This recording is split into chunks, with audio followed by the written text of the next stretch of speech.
Et là, cette fois-là, mon mari a décidé que je devais rester parce que j'étais devenue très fragile et que mes soins, je devais avoir des soins pratiquement à vie. Et il était opportun de rester en France pour ça. D'accord. Voilà, vous êtes même le prototype de cet adage qui dit souvent ce qui ne te tue pas te rend plus fort, parce que vous avez vécu une période maladive, votre feu mari, pardon, était là à vos côtés, mais curieusement, l'ironie du sort, c'est lui qui va et vous laisse. Oui, malheureusement, c'est la vie, parce que de nous deux, la personne qui était la plus fragile, c'était moi, qui était prédisposée à partir, c'était moi. Et lui, il n'avait pas d'antécédents particuliers connus. En 99, il avait eu un AVC ischémique qui a été résorbé très vite. Donc après, il pétait la forme. C'est quelqu'un qui faisait du sport. Alors malheureusement, le jour de sa mort, c'est pas quelqu'un qui a eu un souci, qui était alité. Je l'ai eu au téléphone moins d'une heure avant. Je l'ai appelé à mon réveil, je lui ai dit quelque chose que je voulais lui dire concernant un de mes fils qui est en France. Et il m'a dit, je suis en train de brancher le téléphone pour aller au footing. Alors, si tu m'avais appelé 10 minutes plus tard, tu m'aurais même pas eu. Laisse-moi aller faire le footing, je te rappelle à la fin. J'ai raccroché le téléphone. Et moins de 30 minutes plus tard, on m'a appelé pour me dire qu'il est décédé, j'ai pas compris. J'ai essayé de poser quelques questions pour comprendre ce qui s'est passé. Je n'ai même pas cru, pour vous dire. Parce qu'il n'avait rien, il ne m'a pas dit ce matin qu'il avait quelque chose. Donc pour moi, il n'y avait pas de raison qu'il décède. Je suis venue l'enterrer. Je pense que autant d'années plus tard, je n'ai pas fait mon deuil. Parce que je n'arrive toujours pas à comprendre que ça se soit fait aussi facilement. Parce que c'est quelqu'un qui était plein de vie. Et moi, j'aurais quand même souhaité, enfin, on ne le souhaite pas, mais j'aurais préféré qu'il soit malade, que je sois à son chevet comme lui, il l'a été avec moi. Et moi, j'aurais eu le temps de me dire, à tout moment, il peut partir. J'aurais fait quelque chose, j'aurais pas eu un cas de conscience parce que, au final, je me dis, mais est-ce qu'il y a quelque chose qu'on aurait pu faire, qu'on n'a pas réussi à faire? Parce que quand il a eu cet arrêt cardiaque, on l'a amené à l'hôpital de la Garnison. L'hôpital de la Garnison ne pouvait pas le prendre en charge et pour moi, c'est du temps qui est passé, c'est un temps précieux qui passait.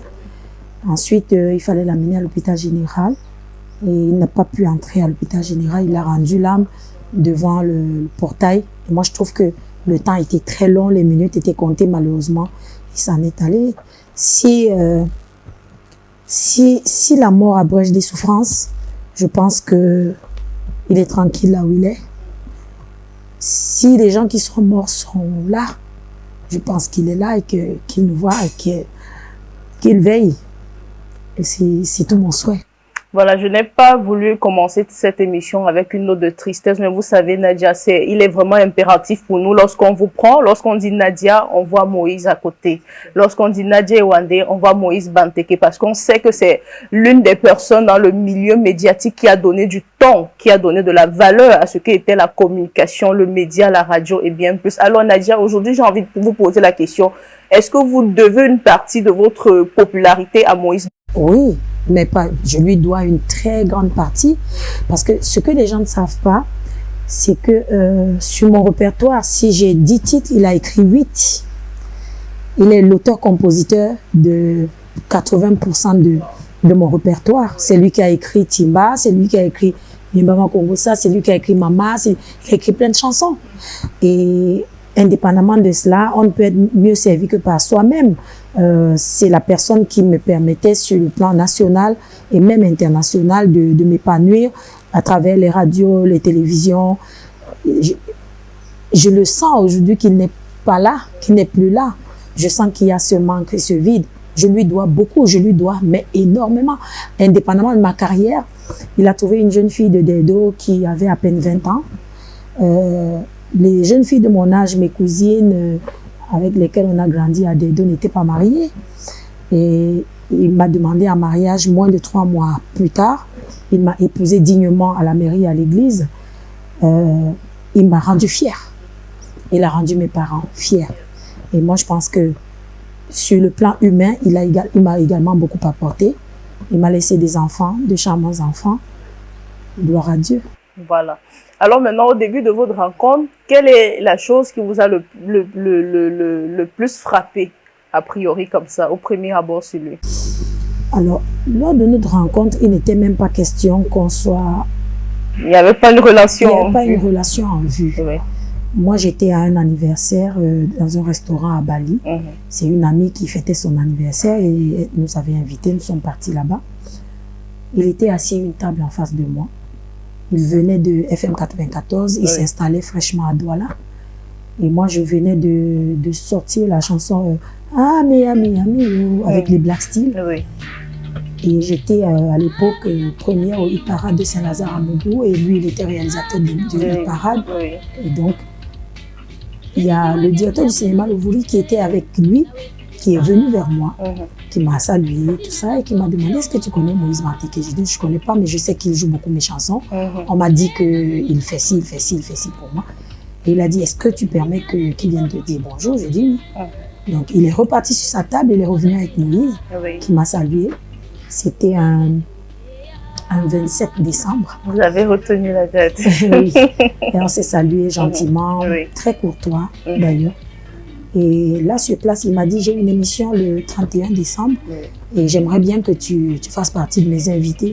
Sans façon, j'ai accepté.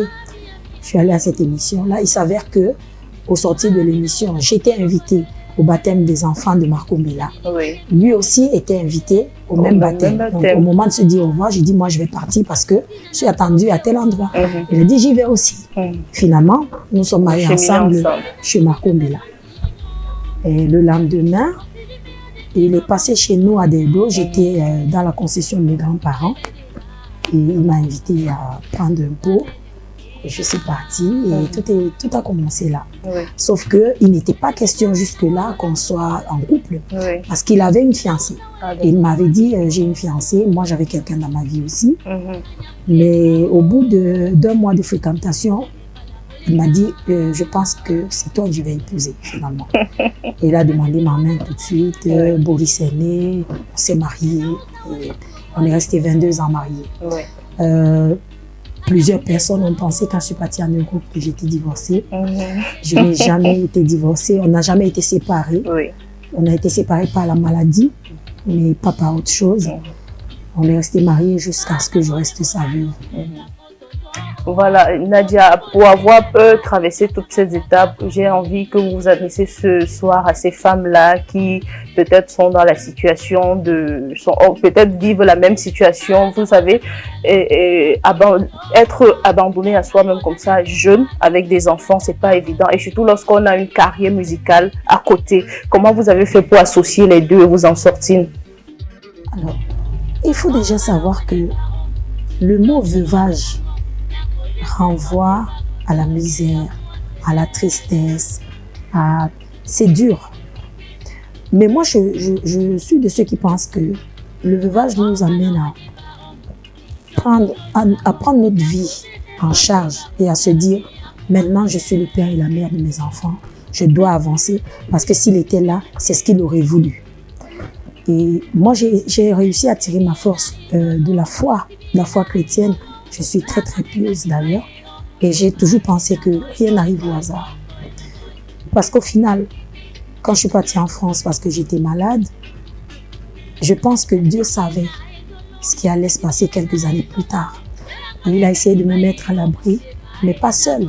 Parce que quand on avait décidé que je m'installais définitivement en France, conjointement, on a pensé que les 2 derniers enfants étaient très fragiles et qu'il était bien qu'ils soient auprès de moi.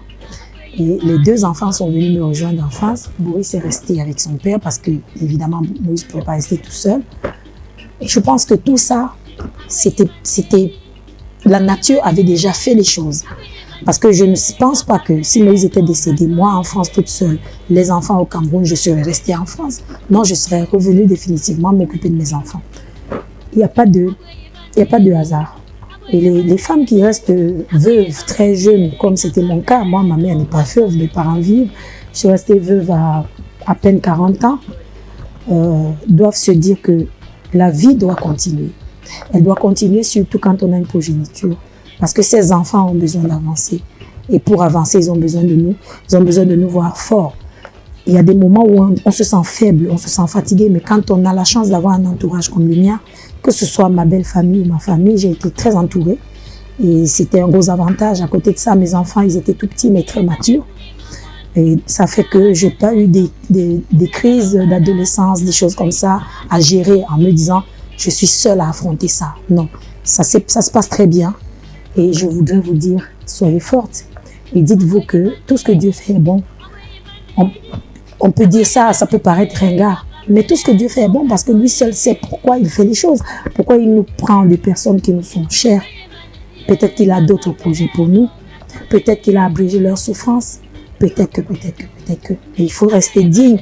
Moi, depuis que mon mari est décédé, je le dis souvent, que je suis dignement sa veuve et je pense que son nom ne s'éteindra pas. Parce que moi, je veillerai à ce qu'il vive. Les enfants veilleront à ce qu'il vive. Et c'est ça, c'est ce qui reste de lui.